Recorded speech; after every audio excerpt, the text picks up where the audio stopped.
Good morning, everyone. Thank you for joining this session today as part of HMCTS's public user event. My name is Rosemary Rand, and I oversee a number of projects within the HMCTS reform programme, which are aimed at improving the planning of court and tribunal hearings and how you can attend those hearings by phone or video, as well as in person. This session is about publications and information, and we're going to be talking about how HMCTS makes information about court and tribunal hearings accessible to the wide range of people who need it. Our work on this is quite recent. After some exploratory work before the COVID-19 pandemic, we set up the current project a few months ago this spring to take it forward. And today we're going to tell you about that project, what we think the issues are and what we're doing about them. And we really welcome your views and input on this. So we're delighted to have the opportunity to talk to you about this today. So this session is a cross-jurisdictional one.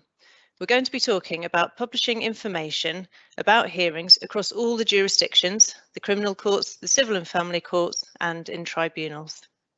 You're going to meet my team members who are leading design work to provide a new and straightforward means of accessing information, especially information about listings and what hearings are happening when.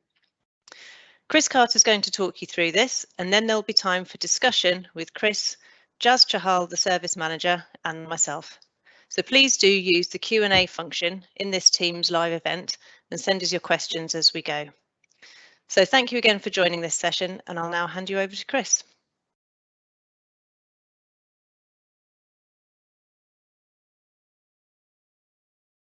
Thank you, Rosie, and welcome everybody. Thank you for joining us today. My name's Chris Carter. I'm the Deputy Service Manager and Product Owner for the Publication and Information Service Project. I'm going to be taking you through a few slides about our project.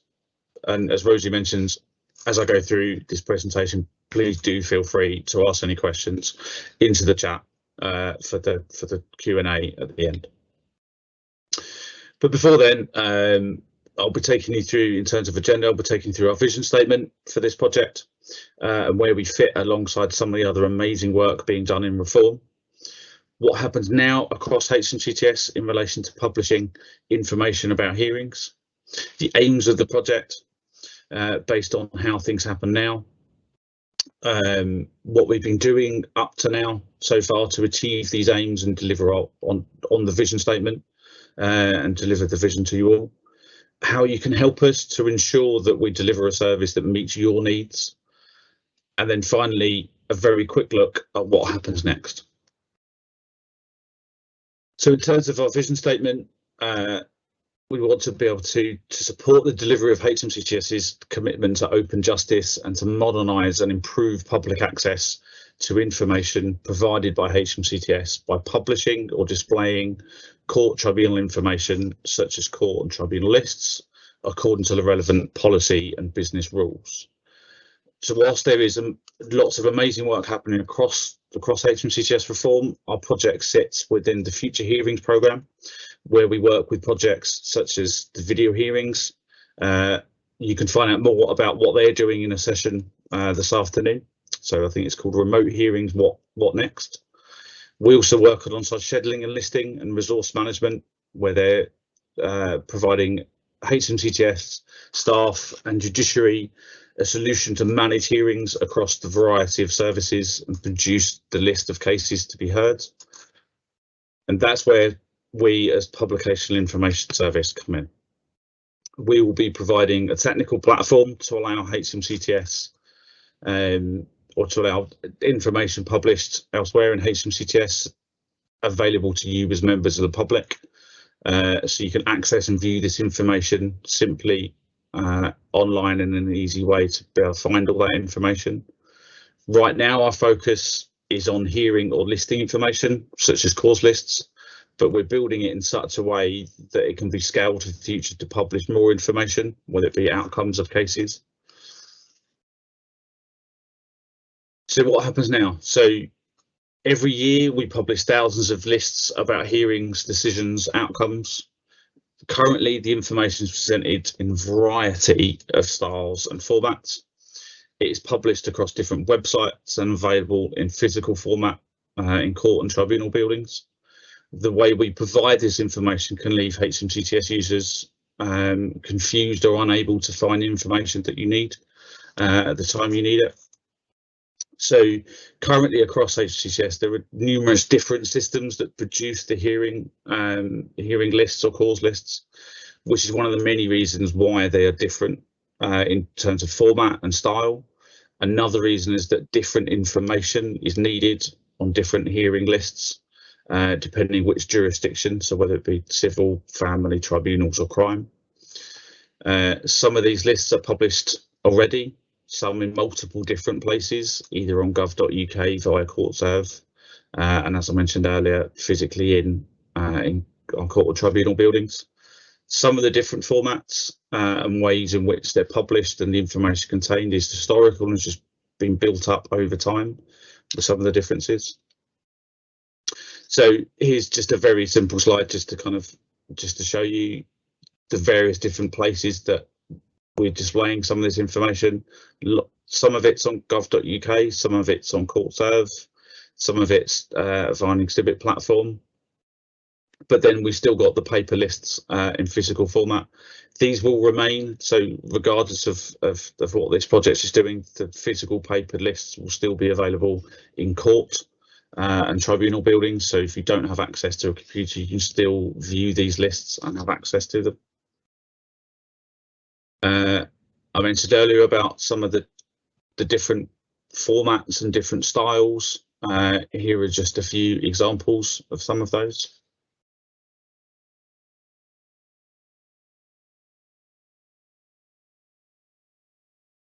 So in terms of the aims of the project, a summary of what I've just discussed.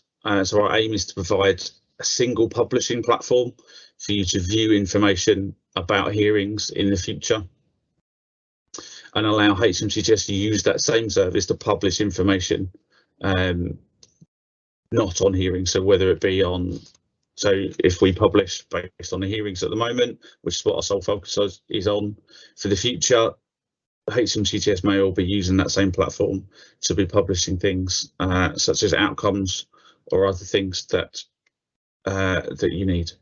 So one way that, in terms of the principle of open justice, is upheld is the attendance and reporting of proceedings by the media. It's through the media that many people hear about the operation of justice and form views on it. To ensure that justice is seen to be done, we're working with media representatives to ensure the service meets their needs and support their ability to attend and report on hearings. So by publishing or displaying information such as court or tribunal lists according to the relevant policy requirements of business rules, we're still committed to obviously that open justice commitment that HMCTS has. So while our service will not necessarily control what is contained within each list or when the lists are finalised by HMCTS staff and judiciary, it will simply just be sent to our service and we will then publish that within our service, because all of that in terms of what's contained within it when it's finalised is all controlled at a jurisdictional level.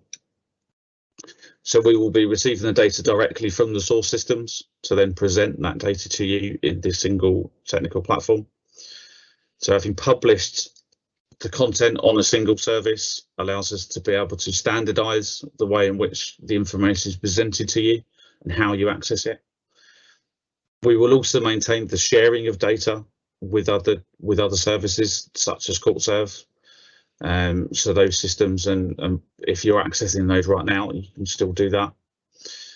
As I mentioned earlier, this service is how you can access and view this information online.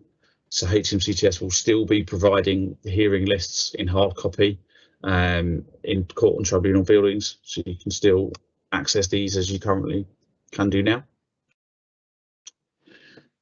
In terms of what have we done so far, as Rosie alluded to, in 2019, before the pandemic, we had a number of focus groups, and then we've continued those on during this year as well. And we've perhaps spoken to some of you that are on the call today.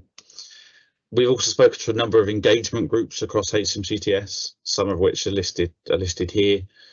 We will be working with all of these groups and with the people that we spoke to at these engagement groups and at our focus groups throughout the life cycle of this project. We did all these things to understand how you currently access hearing information, how you use these hearing lists, what challenges or frustrations that you encounter currently.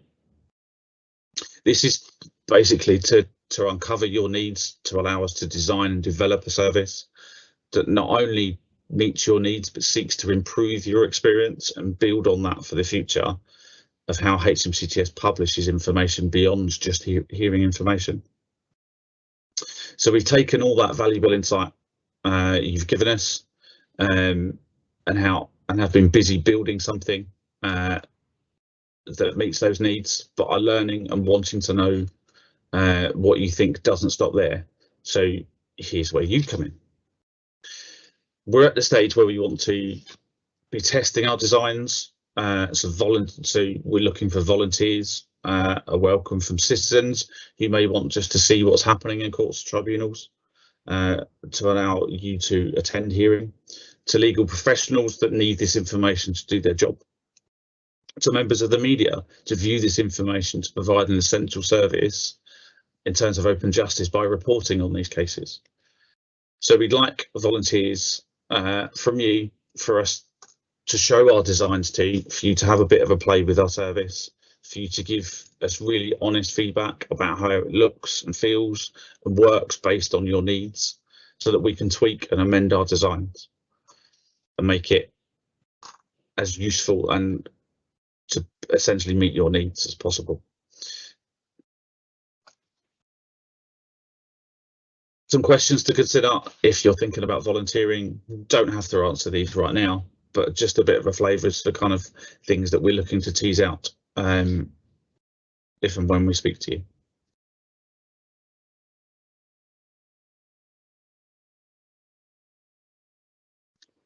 So once we've tested with the lovely volunteers that I've just referred to, mentioned above, and gone back with any amendments, we'll then be doing more testing in the new year with a wider audience and actually having the system live so that we can kind of be testing some of that. So that's all it for me in terms of presentation. Thank you for joining and listening to me waffle on about our project. Hope you found it useful. I'll now hand over to Miriam, who'll be facilitating our Q&A with Rosie, myself and Jazz. Thank you very much. Brilliant. Thank you, Chris, and thank you for that detailed presentation. As Chris said, my name is Miriam and I'm Head of User Inclusion and Engagement at HMCTS, and I'm just going to be facilitating this question and answer session now. So to start off with, Yaz, can I just ask you about whether people need to sign up to use the service and whether an email address will be required to do that? Yes, thank you, Miriam. So the service will be available on gov.uk and it will be open to the general public. You will not need to sign up. You will not need an email address to access information.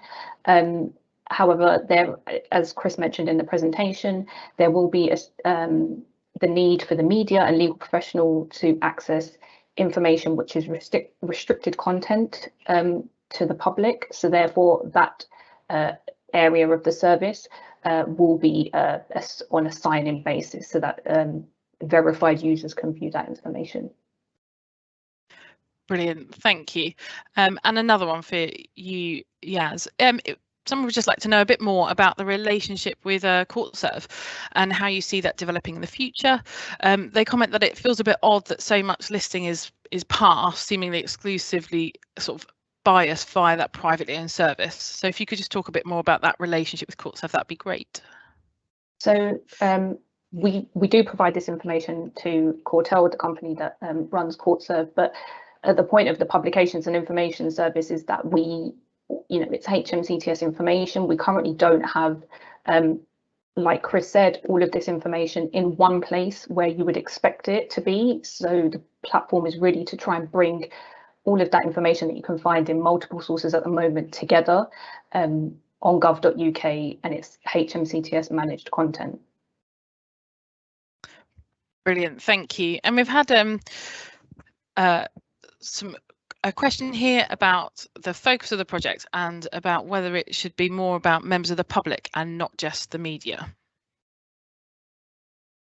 Yeah, so sorry. Yeah, happy for you to take that, or Chris, I don't mind which, sorry. Yeah, that's perfect, yeah. So we are going to be testing with members of the public, with the media, with legal professionals. So as Chris mentioned in the slide, our service vision is about the commitment to open justice. We need to be able to make sure that whether it's the general public or the media or legal professionals, that all our user groups can access information.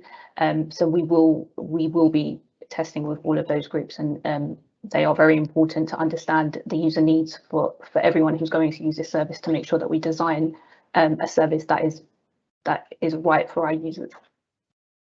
Brilliant, thank you. And a question for you, Chris. Will the lists and the platform link out to CE file and or the common platform? So in terms of us publishing lists, as I mentioned earlier, we'll be receiving data from source systems to allow us to then publish. So in terms of common platform, we'll be receiving data directly from common platform to then allow us to then be publishing those lists. In terms of C-file, we may well be receiving the data itself, or we may well be, I think at the moment, currently HMCTS staff produce those lists, and then they upload those onto gov.uk. So it may well be, we might not necessarily be receiving the data directly. We may well just be loading those lists directly into our platform. So the platform isn't just about receiving data and publishing it. It will also be actually, if documents or publications are produced at the moment, we can then load those into our service for you to then be able to access from there as well. Great, thank you. And one for you, Rosie. Will the hard copy versions of listings still be displayed on the walls of courts and tribunal building? As earlier in the year, someone was told that the listings were no longer displayed in this way because of the pandemic. Hi, yes, so as Chris mentioned in the presentation, absolutely, the Publications and Information Service is an online service, but that is in addition to putting up lists in the actual court and tribunal buildings. Doing that is a really important measure. Not everybody has access to the web, or indeed has it when they need it, even if you do generally have access. So it is really important that that principle of open justice, and you can walk into a court building and see what's happening there that day, does continue. So we've no plans to change that. Obviously, over the course of the pandemic, there was quite a lot of things that were done differently to try and protect staff and court users. So if that was, obviously that happened in one building, but that was a pandemic measure and not a procedure that we're going to be changing on a permanent basis going forwards. Brilliant, thank you, Rosie. And Chris, will you maintain the archive of cause lists? At the moment, they're replaced on a daily basis, particularly thinking about the RCJ and the Rolls building.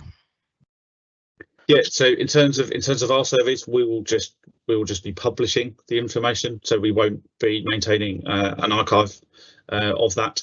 Yeah. Brilliant, thank you. And Rosie, one for you. How does the project tie in with the Family Court Transparency Review Statement, which was published at the end of October? It mentioned that there was the making case lists more user-friendly for media representatives. Yeah, that was a really interesting and important review that the President of the Family Division has just concluded. So as we said at the outset, and as the sort of examples that Chris flashed up on screen show you, we recognise that the amount of information, the way that's presented, varies quite a lot at different tier of court and across the different jurisdictions at the moment. What the project will do, what this service will do, is bring a kind of cleanliness and a kind of consistency to the approach of how you see the information on screen. So, that kind of understanding different document layouts and formats that we had in all those different types of lists will have gone, and it'll be much easier to see the information you're looking for. However, there are differences in what information about hearings is published depending on the type of case and jurisdiction and hearing it is. So, for example, in lots of family cases, there might be anonymity around some of the names of the people involved in those hearings. So what information is published in the lists will continue to be determined by the hearing type and by the rules of that jurisdiction. And what we will do is make sure that the information that jurisdiction needs to publish so that everybody outside of HMCTS can see what's happening when is done in a clear, consistent and readily accessible way.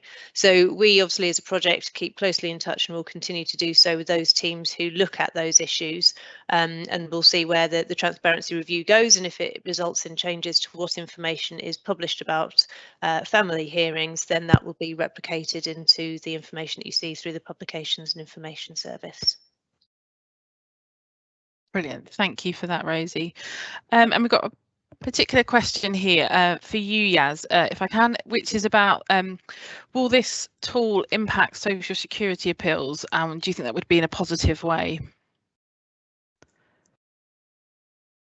So this, the platform will allow for information to be published in a more accessible, transparent way. So that should have a positive effect across jurisdiction and across services for the general public to be able to find out information about a variety of different services across the jurisdictions. Thank you. And Chris, one for you. Will the list have a search box so that the user doesn't have to sort of scroll down each list to find what they're looking for? That's a very good question. And this is exactly why we want feedback. This is exactly why we want volunteers to be coming up with these sort of suggestions. So at the moment, our designs have just been able to publish it, but we very much want to be able to be having volunteers and people to how we actually can go on and enhance this service, not just publish the information, but to be able to make it more user friendly so you can get access to the information as well. Thank you. And there's been some people posting on the Q&A that they would like to test. So thank you for all those. If you would be keen to test, if you want to email publicengagement@justice.gov.uk, we can pass details on to the team. And a follow-up question for you, Chris, around the maintaining of archive of cause lists for RCJ and the roles building. If HMCTS won't be doing that, there's a question of who will. Would it be Courtserv?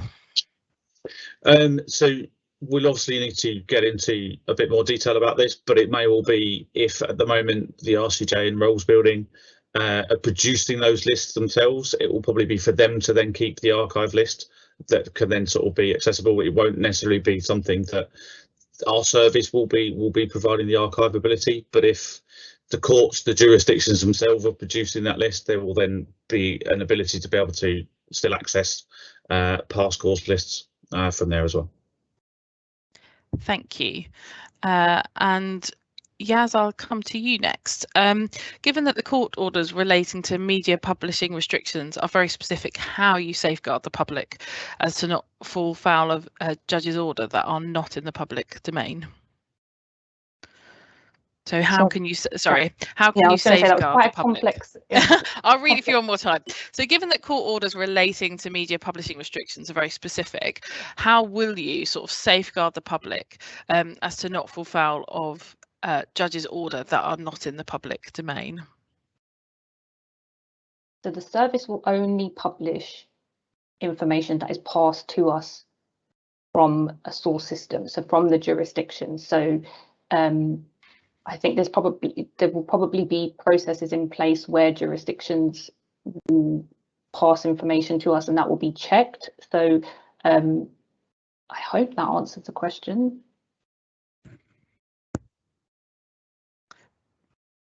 Brilliant, thank you. And I sort of a follow-up with that is, will we be publishing details of reporting restrictions?